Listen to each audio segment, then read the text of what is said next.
Materi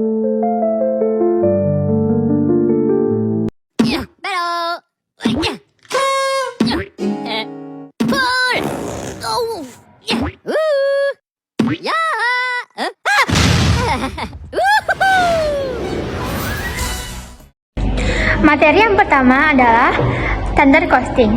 Pengertian standar costing merupakan jumlah biaya yang seharusnya dikeluarkan untuk membuat satu satuan produk. Biaya standar menyatakan berapa biaya yang seharusnya dicapai dan dapat diterima tetapi dengan kinerja tidak sempurna. Apabila biaya operasi aktual melebihi standar, maka manajemen perusahaan harus menyelidiki varian yang terjadi. Jadi, perusahaan menggunakan standar biaya sebagai dasar untuk pengukuran dan perbandingan. Proses penetapan biaya standar disebut dengan standar costing. Selanjutnya yaitu kegunaan standar cost. Pertama, alat pengendalian biaya. Biaya standar membantu perusahaan mengendalikan biaya operasional dengan membandingkan biaya aktual terhadap standar yang telah ditetapkan. Kedua yaitu memotivasi pegawai. Dengan adanya biaya standar, pegawai memiliki target yang jelas dan realistis untuk dicapai.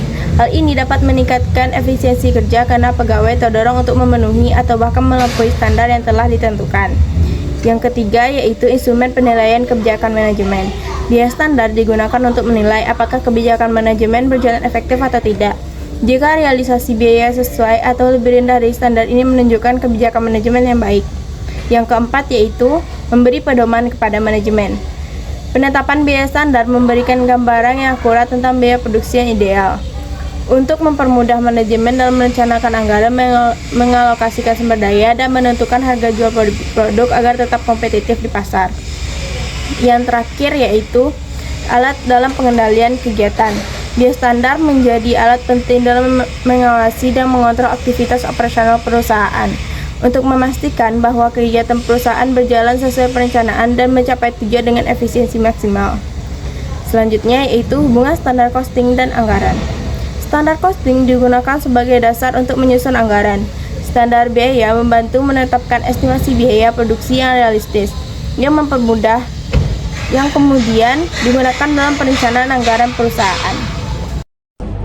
Selanjutnya yaitu penentuan jenis-jenis standar. Pertama, ada standar normal. Perkiraan biaya yang ditentukan berdasarkan kondisi ekonomi dan digunakan untuk merencanakan biaya masa depan. Kedua, standar teoritis. Standar ini merupakan parameter ideal yang mencerminkan efisiensi yang dicapai jika semua proses berjalan sempurna. Yang ketiga, standar yang dicapai saat ini. Standar ini dapat dicapai dengan operasi yang efisien dan digunakan untuk mengukur kinerja serta operasional dalam kondisi nyata. Yang keempat, standar ideal, yaitu menetapkan tingkat efisiensi maksimum tanpa mempertimbangkan gangguan dalam proses produksi. Yang kelima, ada biaya rata-rata. Metode yang menggunakan rata-rata biaya dari periode sebelumnya sebagai dasar penetapan biaya yang berguna, di mana data historis dapat diandalkan untuk perencanaan biaya. Selanjutnya, konsep target standar costing. Target costing adalah metode manajemen biaya yang berfokus pada penentuan biaya maksimum yang dapat dikeluarkan untuk memproduksi suatu produk berdasarkan harga jual yang diinginkan dan margin keuntungan yang ditargetkan. Definisi target costing. Pertama, harga menentukan biaya. Harga jual ditentukan oleh pasar. Target biaya sama dengan harga jual dikurang laba kotor yang diinginkan.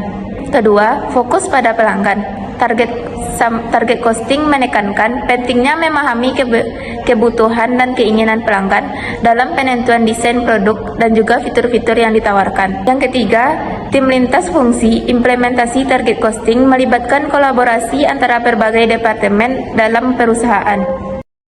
Selanjutnya yaitu materi mengenai konsep Kaizen costing. Kaizen costing adalah metode manajemen biaya yang berfokus pada perbaikan berkelanjutan atau continuous improvement dalam proses produksi untuk mengurangi biaya dan meningkatkan efisiensi. Kaizen costing dapat didefinisikan sebagai sistem yang mendukung pengurangan biaya secara berkesinambungan selama tahap produksi. Tujuannya adalah untuk mengurangi biaya standar yang ada dengan melakukan perbaikan berkelanjutan pada setiap aspek dari proses produksi. Selanjutnya, perbedaan target costing, standar costing, dan Kaizen costing.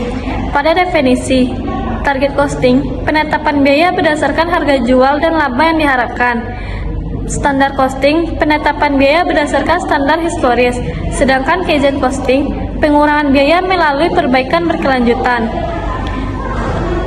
Yang kedua, rumus. Pada target costing, target biaya sama dengan harga jual dikurang laba. Standar costing, biaya standar sama dengan biaya yang diharapkan, sedangkan Kaizen costing tidak ada rumus tetap. Yang ketiga, penerapan. Pada target costing, tahap perancangan, sedangkan standar costing tahap produksi, dan Kaizen costing tahap produksi. Yang keempat yaitu fokus. Fokus pada target costing mengurangi biaya untuk mencapai laba, sedangkan standar costing pengendalian kinerja biaya, dan Kaizen costing eliminasi pemborosan. Keterlibatan pada target costing kolaborasi lintas fungsi, sedangkan standar costing terfokus pada akuntansi, dan Kaizen costing melibatkan seluruh karyawan. Keuntungan pada target costing inovasi desain produk, sedangkan standar costing pengendalian anggaran, dan Kaizen costing perbaikan berkelanjutan.